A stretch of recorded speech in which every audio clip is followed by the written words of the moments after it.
Salut tout le monde et bienvenue. On le sait, dans le monde de la com, tout va super vite. Alors, comment on fait pour gérer un projet sans que le plan de départ soit complètement dépassé au bout de quelques jours? Eh bien aujourd'hui, on va décortiquer l'agilité.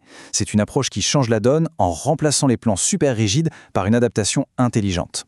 Pour bien se mettre dans le bain, imaginons un truc. Gérer un projet. Est-ce que ça ressemble plus à suivre une carte routière bien détaillée, qu'on a imprimée à l'avance, où chaque virage est déjà tracé? Ou est-ce que ce serait pas plutôt comme utiliser un GPS, qui recalcule l'itinéraire en direct dès qu'il y a un bouchon ou un imprévu? En fait, cette image, elle résume parfaitement la grande différence qu'on va explorer. D'un côté, on a la méthode traditionnelle, le chemin qui semble le plus court sur le papier, et de l'autre la méthode agile, qui elle s'adapte constamment au terrain.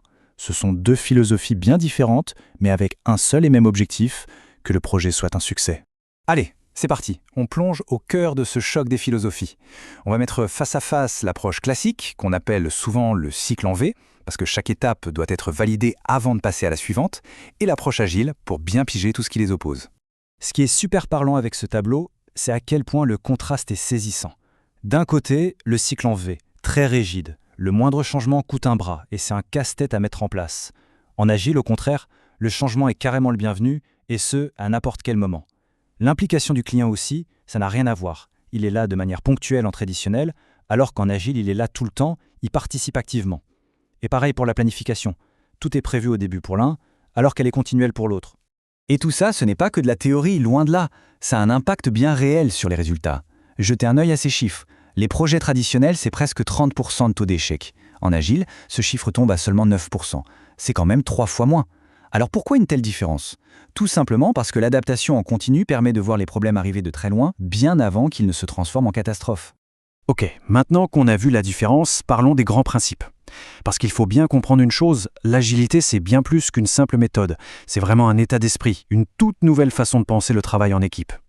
Alors, c'est quoi au juste cet état d'esprit agile? Eh bien, en gros, c'est une manière de travailler qui met le paquet sur la collaboration, la transparence et la capacité à réagir vite face aux changements, plutôt que de suivre des processus gravés dans le marbre. C'est ça qui permet aux équipes de naviguer dans le flou, et on sait que dans les métiers de la com, le flou, c'est un peu notre quotidien. Et cet état d'esprit, il ne sort pas de nulle part. Il s'appuie sur 4 valeurs fondamentales qui viennent du manifeste agile. On privilégie les individus et leurs interactions plutôt que les processus et les outils. On préfère avoir des solutions qui fonctionnent vraiment plutôt qu'une documentation parfaite et hyper détaillée. La collaboration avec le client passe avant la négociation de contrat. Et enfin, on valorise notre capacité à s'adapter aux changements, bien plus que le simple suivi d'un plan.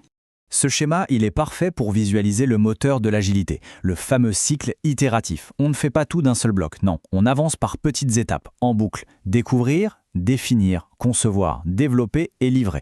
Et chaque cycle, c'est une nouvelle chance d'apprendre, d'ajuster le tir pour livrer de la valeur au fur et à mesure.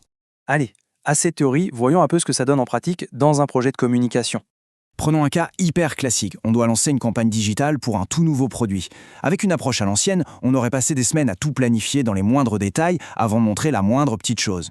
En agile, on va faire complètement différemment en travaillant par cycles courts, qu'on appelle des sprints. Premier sprint, d'une semaine par exemple, on définit la stratégie, les messages importants et on crée une première maquette de la page web. On montre ça au client. Le client adore les messages, mais il voudrait une approche visuelle différente. Pas de problème, le plan n'était pas une prison. Deuxième sprint, la semaine suivante, on livre une nouvelle maquette validée et on commence même à créer les premiers posts pour les réseaux sociaux. On avance pas à pas en s'assurant à chaque fois qu'on est toujours sur la bonne voie. Le point absolument crucial ici, c'est l'idée d'amélioration continue. Le but, ce n'est pas juste de produire pour produire, c'est d'apprendre en faisant. Comme le dit cette citation, l'objectif est d'avoir des indicateurs qui guident l'équipe pour mesurer si elle devient meilleure à chaque cycle. On apprend et on gagne en efficacité au fur et à mesure. Bon, adopter l'agile, c'est génial, mais attention, ce n'est pas magique non plus. Il y a quelques pièges à connaître. Voyons ensemble 3 erreurs très fréquentes. Le premier piège, le plus courant, c'est de croire qu'agile égale anarchie. C'est même tout le contraire. Ce n'est pas du tout une excuse pour faire au feeling. C'est une approche super disciplinée qui remplace le gros plan de départ par une planification constante, mais flexible. Deuxième erreur classique, on tombe amoureux des outils et on oublie l'essentiel, les gens. Les super logiciels de gestion de projet, c'est pratique, mais ça ne remplacera jamais une bonne discussion, une vraie collaboration. C'est la toute première valeur du manifeste, souvenez-vous, les personnes et les interactions d'abord. Et enfin, le troisième piège, et celui-là il est crucial, oubliez de définir ce que fini veut dire. C'est un concept clé, la définition du fini. C'est un accord clair et partagé sur ce que signifie terminer pour une tâche. Par exemple, un article de blog, est-ce qu'il est fini quand il est juste écrit? Ou quand il est écrit, relu, intégré au site avec une belle image? Sans cet accord, c'est la porte ouverte au quiproquo et à une qualité qui laisse à désirer.